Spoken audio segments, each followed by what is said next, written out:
Природниот потенцијал на Блатец нуди одлични еколошки предиспозиции за здобивање со екоепитетот по различни основи. Основното училиште Кочо Рацин е меѓу првите училишта во општина Виница кое е вклучено во програмата Еко училиште и втора година работи на подигање на свеста на учениците, наставниците, техничкиот персонал и родителите за потребата од заштита на животната средина. Во тек се активности ги следиме чекорите препорачани од еко програмата, значи имаме формирано еко одбор, веќе почнавме со анализи и план на активности. Учениците изработија и свој еко кодекс на однесување кој се промовираше деновиве, а паралелно тече и кампањата за здрава храна.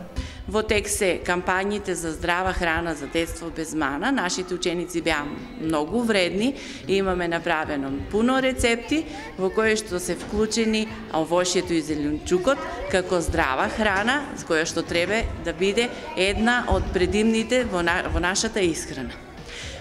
Поголемите ученици се вклучија во кампањата со своји пораки, изработени на специјален лист. На тој начин дадоа допринос за кампањата Здрава храна за детство без мана. И ние повозрастните да се вклучиме во екопрограмата и да внимаваме како се однесуваме кон нашата животна средина. Училиштето има подпишано меморандум со општина Виница, за што ја очекуваат неопходната подршка и соработка во спроведување на следните чекори, кои ќе му возможат да го добие зеленото знаме.